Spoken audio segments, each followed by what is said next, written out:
Hello to all my dear students. আমি আগৰ ভিডিঅ'টিত set theoryৰ কিছুমান fundamental concepts like definition of set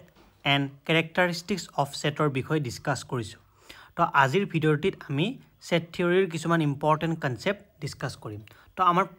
first টপিকটো হৈছে some symbol and their meaning। অৰ্থাৎ আমাৰ set theoryত ইউজ কৰা কিছুমান symbol আৰু তাৰ meaning and তাৰ uses। ঠিক আছে? তো ফাৰ্স্ট যেটো আমি সিম্বল ইয়াতে লিখিছো দিস সিম্বল এনেকে ই টাইপৰ লিখা হয় this symbol means belongs to আৰু যদি মই এনেকে লিখো এনেকে ই লিখি পেলাই এনেকে ট্ৰান্সভাৰ্সালি যদি কাটি দিও this symbol stand for does not belong to ঠিক আছে এতিয়া এই দুয়োটা সিম্বল আমি কেতিয়া ইউজ কৰিম বা কেনেকে ইউজ কৰিম সেইখিনি আমি এটা এক্সাম্পলৰ সহায়ত ডিসকাস কৰিছো so consider a set x such that consisting element 1 2 3 এতিয়া এই সেটটোত আমি যদি অবজার্ভ কৰো clearly 1 is a member of the given set x অর্থাৎ আমি এনেকেও ক'ব পাৰো 1 belongs to set x তো symbolically যদি আমি লিখো 1 belongs to x correct again 2 is a member of set x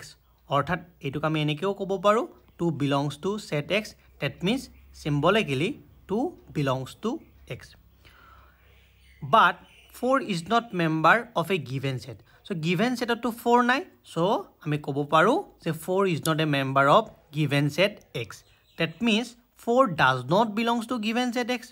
so symbolically 4 does not belongs to given set x ঠিক আছে our next topic is some important set first set to hoise set of natural number আৰু set of natural number ok আমি generally capital N symbolৰ সহায়ত denote কৰো আৰু natural numberৰ set টোক যদি আমি নোটেশনত লিখো তেতিয়া হলে 1 2 3 up to infinity এনেকে আমি লিখিব লাগিব ঠিক আছে set of whole number ok আমি w symbolৰ সহায়ত ডিনোট কৰো আৰু set of whole number যদি আমি সেটৰ নোটেশনত লিখো তেতিয়া হলে 0 1 2 3 4 up to infinity এনেকুৱা ধৰণৰ ফৰ্মত লিখো ঠিক আছে next set is set of integer আৰু সেট অফ ইন্টিজাৰক আইদাৰ আমি i সিম্বলৰ সহায়ত ডিনোট কৰিব পাৰো বা z সিম্বলৰ সহায়ত ডিনোট কৰিব পাৰো আৰু সেটৰ নোটেশনত লিখিলে এনেকৈ লিখিব পাৰো dot dot dot -3 -2 -1 0 1 2 3 up to infinity বা আমি এনেকেও লিখিব পাৰো প্ৰথমতে আমি 0 2 লিখিলো then +-1 actually +-1 মানে হৈছে ইয়াতে +1 টুকো ইনক্লুড কৰা হৈছে আৰু -1 টুকো ইনক্লুড কৰা হৈছে similarly +-2 মানে হৈছে +2 কো ইনক্লুড কৰা হৈছে আৰু -2 কো ইনক্লুড কৰা হৈছে +-3 means +3 को include करा होइছে -3 को include करा होइছে up to so on so actually this is a compact form আমি দুইটা ফর্মে আমি ইউজ কৰিব পাৰো for denoting the set of integer ঠিক আছে next one is called set of rational number এতিয়া ইয়াৰ আগতে যিমানবোৰ আমি সেট লিখিছিলো বা কনস্ট্ৰাক্ট কৰিছিলো সেই গুটেইবোৰ সেটতে আমি নাম্বাৰৰ সহায় লৈছিলো কিন্তু set of rational numberক আমি নাম্বাৰৰ হেল্পত আমি লিখিব নোৱাৰো কাৰণ set of natural number এটা পাৰ্টিকুলাৰ নাম্বাৰৰ পৰা স্টাৰ্ট হৈছিল যে 1 ৰ পৰা বা এটা পাৰ্টিকুলাৰ সিকোয়েন্সত পাৰ্টিকুলাৰ এটা সিকোয়েন্স ফলো কৰি পেলাই গৈ আছিল সো সেই কাৰণে আমি এনেকৈ লিখিব পাৰিছিলো সিমিলাৰলি হোল নাম্বাৰক আমি এনেকৈ লিখিব পাৰিছিলো বা ইন্টিজাৰক এটা পাৰ্টিকুলাৰ ফৰ্মত আমি লিখিব পাৰিছিলো কিন্তু ৰেশনাল নাম্বাৰৰ কোন ধৰণৰ সিকোয়েন্সত আমি লিখিব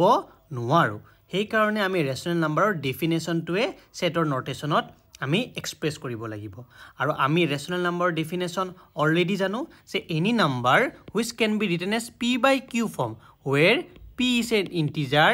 and q is a non-zero integer ঠিক আছে তো এতিয়া এই set of rational numberক যদি symbolically লিখা আমি এনেকৈ লিখিব লাগিব p by q form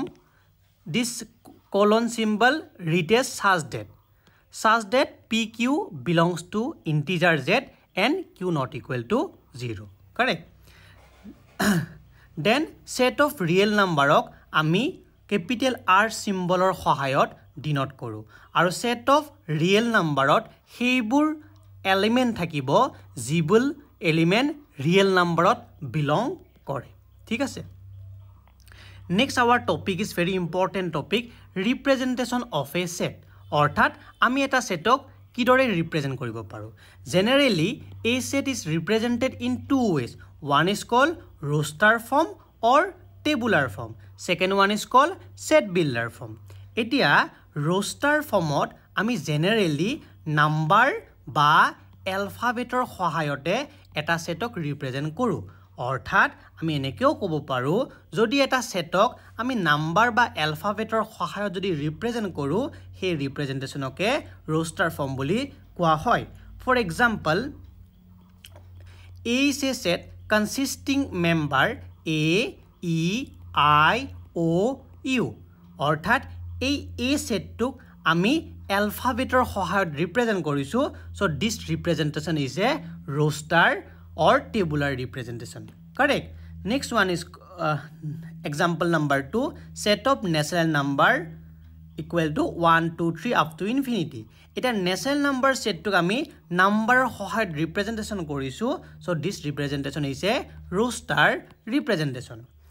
then example number 3 আমি এটা set consider কৰিছো B consisting member 2 4 6 up to infinity so ইয়াতে আমি B set টোক number সহায়ত আমি represent কৰিছো so this representation is roster form তো যদি এটা representation আমি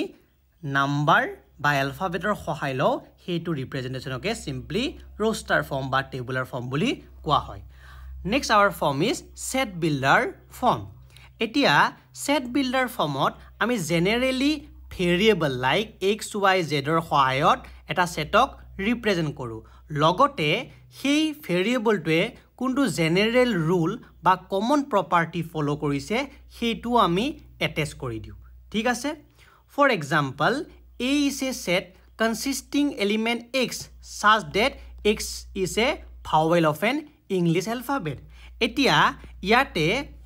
A set টোক ৰিপ্ৰেজেন্ট কৰাৰ কাৰণে আমি এটা ভেৰিয়েবলৰ সহায় লৈছো লগতে সেই ভেৰিয়েবলটোৱে ফলো কৰা জেনাৰেল ৰুলটো আমি attach কৰিছো so this representation is a set builder form ঠিক আছে next example number 2 set of natural number equal to x such that x belongs to natural number এতিয়া এই সেটটোক আমি ভেৰিয়েবলৰ সহায়ত ৰিপ্ৰেজেন্ট কৰিছো লগতে সেই ভেৰিয়েবলে যেটো কমন প্ৰপাৰ্টি বা জেনাৰেল ৰুল ফলো কৰি আছে হেতু আমি লিখিছো so this representation is a set builder form ঠিক আছে next example number 3